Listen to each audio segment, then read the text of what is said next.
Vessie 62. C'est le point Xiaohui intersection du Yang Xiaomai. C'est un des 13 points Kuei de Sun Miao. Il se nomme Kuei Lu, route du démon. Voyons la signification du nom. Le nom de ce point signifie vaisseau étendu ou vaisseau déployé. Shen veut dire étendre, déployer. Mai veut dire vaisseau, pulsation, pouls. Vessie 62 est un point du canal de la vessie à partir duquel, avec Vessie 63, le Yang Xiaomai se déploie, s'étend.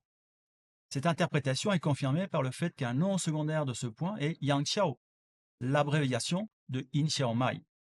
En outre, Shen est également la 9e branche terrestre, associée à la 9e heure chinoise de 15 h à 17 h, associée au canal de la vessie dans le circuit de circulation du Qi nourricier dans les 12 canaux réguliers.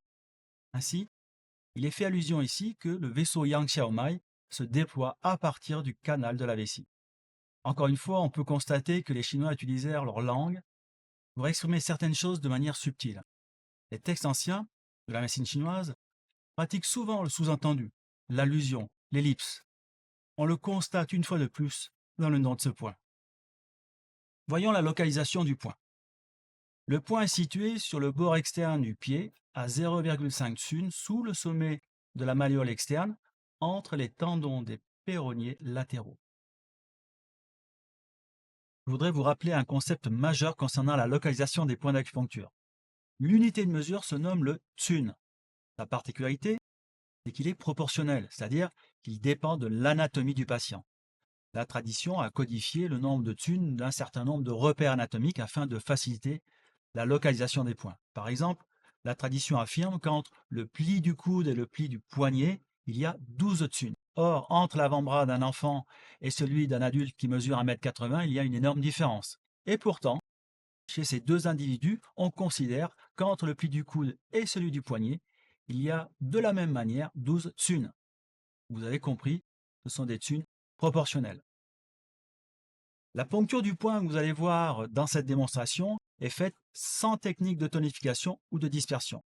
L'objectif est de vous montrer la direction dans laquelle il est souhaitable de diriger l'aiguille. Vessie 62. La localisation que nous venons de donner est la plus officielle.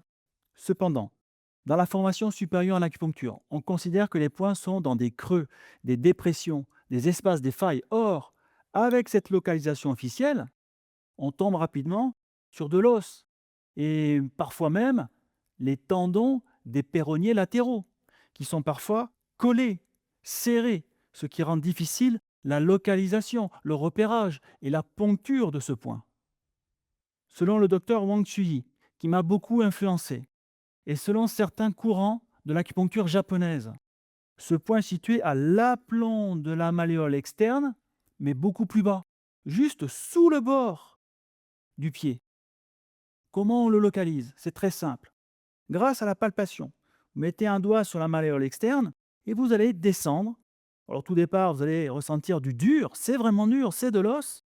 Et vous allez descendre jusqu'à trouver la partie molle. Voilà, et vous allez tomber dans une dépression très claire, très nette. Là est le point.